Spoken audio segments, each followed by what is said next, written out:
The almighty S meter in your CB radio. So, I don't know why, just the way my brain works, and dealing with some of my new signal generators and whatnot, and for some reason it popped into my head. Yeah, there's all kinds of things always just popping in and out of my head, and it was, CB radios seem to be unique in how the S meters are calibrated in those. So in pretty much all your other radios, ham radios and whatnot, there's this pretty much an international standard for what signal levels, measured input voltages, are reflected at the S meter. So CBs always seem to be a little bit oddball, because the standard for your majority of radios, I've got a bunch of little charts here to demonstrate this. And actually there's two different charts. There's one for frequencies above 30 megahertz, and there's one for signals below 30 megahertz. So this is the one that would encompass the CB band, but this is wrong.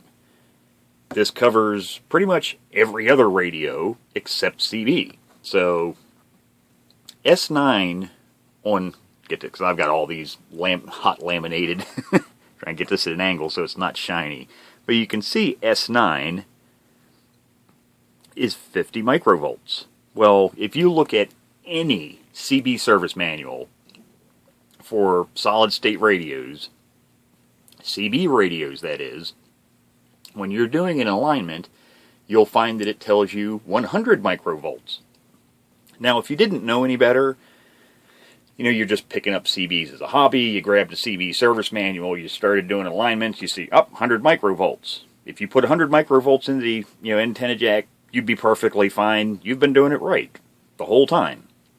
But when you go to ham radios, you'd start to see that when you go to calibrate the S meters, that at S9, it's supposed to be 50 microvolts.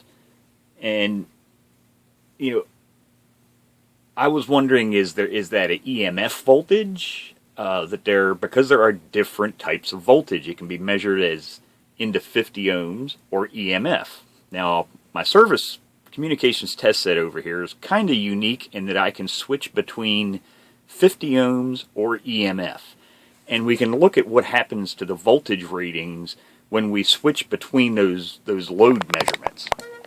So, right now, I have it set, matter of fact, it's outputting out of the cable right now. It's outputting a 27.185 megahertz frequency at 100 microvolts into 50 ohms. But look what happened. Now, you see this down here. There's another little light here, and there's a button for receive. And you see it says EMF. So if I push that button, you can see it just switched to 200 microvolts. So it doubles. So EMF is double the voltage into 50 ohms. Now, in dBm, which dBs can get very confusing for new players getting into working on radios, we use decibels, the decibel type of readings in working with communications, because you can measure it. It's very easy to keep on say a piece of graph paper, meaningful measurements that don't fall off the scale. So, you're trying to measure a little teeny tiny signal in the presence of a gigantic signal. You can't do that on, let's say, an oscilloscope without changing the voltage per division. Well, using the decibel scale, you can view, which is what you use with a spectrum analyzer over there, with decibels, you can view that tiny little signal in the presence of a massive signal. So, as an example, here's another chart. And if you want one of these, now it's granted it's a full 8.5 by 11 page. I shrank this down. Another one, keep laminated. But if you go to Mini Circuits website, they have this as a free download. It's just type in, if you go to the Google monster, type in Mini Circuits, dBm, volts, watts conversion. Very handy little chart to have. But it shows just that, dBm, voltage, and power in watts. But you can see here, 60... Now, actually, their scale stops at plus 53 dBm, 100 volts, or 200 watts. So you can see I had to kind of add on a little bit up here. But 1,000 watts, or a kilowatt, is equivalent to 60 dBm. Now, if you want to view that in the presence of a tiny little signal, let's say 1 milliwatt. Well, 1 milliwatt is 0 dBm. So you can see on using the decibel scale, you've only changed from 0 to 60. That's a reasonable number. It's a small number. It's not, it's very easy to keep on the same piece of graph paper or on a screen on a test instrument. Where if you look at the voltage difference, you're talking of a voltage of 0.225 volts compared to 223.6 volts. That's a huge difference, and especially if you get down even farther, you can come down into the nanovolts, at minus 140 dBm, that's 23 nanovolts. So you've gone from volts to millivolts to microvolts to nanovolts. Yeah, that's several decimal places. But like I say, that's why we use decibels. But I thought I'd show this because, like I say, it's just so people, when they calibrate their CB radios, yes, the service manual is right. When it tells you 100 microvolts, they actually mean it. CB, apparently, they're doing their own thing. That's the only thing I can say. And if you're wondering how I finally came to the conclusion that CBs are doing their own thing, they're not doing because you might be thinking, well, maybe they mean 50 microvolts, okay, but into EMF, because that would be 100 microvolts. That's where it can kind of get confusing, because that's what I initially thought was. Well, maybe that's what they're talking about. They're actually talking about 50 microvolts, which is what a ham radio would be set up to, which is minus 73 dBm, or 34 dBu. Don't usually use that in communications, but this test set does measure in that as well.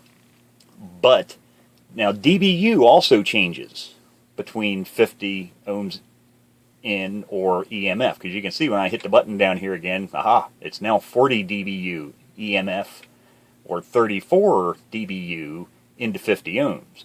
But decibels, on the other hand, if I switch over to dBm, it won't let me switch. dBm is always measured into 50 ohms. It won't let me measure that as EMF. So, but anyhow, so how do I know for a fact that they mean 100 microvolts or minus 67 dBm for CBs? Well, I went to CB Radio God's book. Occasionally I have to dust this book off because it's just a wealth of knowledge. Thank God this man printed this. Lou Franklin, the original god of CB. Nice, big, thick, honking book, the size of a city phone book. But, not made anymore. But if you're getting into CB radios, this is the book to get. Lou's a great guy. Thank God he poured his brain out into this book. I see these things occasionally go for well over $100 for copies of these. And honestly, if you're just getting into radio, CB specifically, this book is worth it. This is just a trove of information. And like I say, I have to go back to this occasionally for reference too, because if it's a question about CB radios, especially some oddball question, the answer is probably hidden somewhere within this book. And good example, if we go for S-meter circuits, you can read down here, it goes, by general industry agreement, the signal input of 100 microvolts or minus 67 dBm is defined as S-9 in a transistorized receivers, and 50 microvolts or minus 73 dBm in tube types. So tube type radios use the same S-meter calibration as pretty much everybody else. For some strange reason, I have no idea why, they switched it when they went solid state.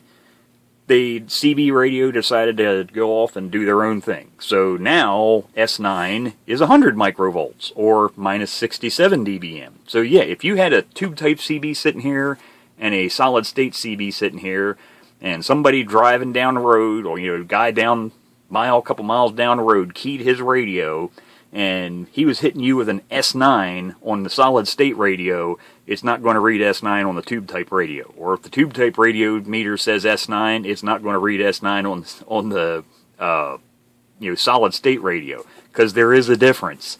And I just wanted to go over that and cover that a little bit. Like I say, there is a difference. If you use these, if you download these charts, because these are popular little charts, they're really nice, especially when you work on ham radios. You can see the signal levels for above 30 megahertz and below 30 megahertz, and there's boatloads of different versions of these charts online. Like I say, they're really handy to have, but don't use these for CB radios. For solid, I should rephrase that. don't use these for solid-state CB radios. This is perfectly fine for tube-type CB radios. But solid-state CB radios, yeah, apparently they decided to do their own thing in the 70s when, solid-state radios came around. So I just wanted to try and clear that up. Actually, was texting back and forth with Mark about this, see what his thoughts were. Is it an EMF thing? What's there? And then I thought the light bulb went off in my head. Hey, dummy, go pull out the CB Bible. See what the CB God has to say about it. And that's what Lou had to say. So yeah, apparently it's a general industry agreement that solid state radios 100 microvolts or minus 67 dBm for S9. And if you're working on an old tube rig, it's like ham radios. 50 microvolts or negative 73 dBm in tube-type radios. So I wanted to clear that up, because the last thing people need is confusion in their life when they're trying to work on a radio. They get to doing signal strength measurements. They pull a chart like this down online, and they see, well, that says 50 microvolts. I'm on CB. That's below 30 megahertz. Why does this chart not read the same thing as my service manual? And trust me, all manuals. Cobras, T-Berries, Sam's manuals. It can be from Lafayette. I don't care whose manual it is. If it's a solid-state radio, you're going to see 100 microvolts is a S9. So, yeah, like I say, these little charts can be confusing when you're working on CB and you download these. So, just something to keep in mind. They're not correct. They're off. So, I hope that helps somebody out and maybe help to alleviate a little bit of confusion that could possibly be caused.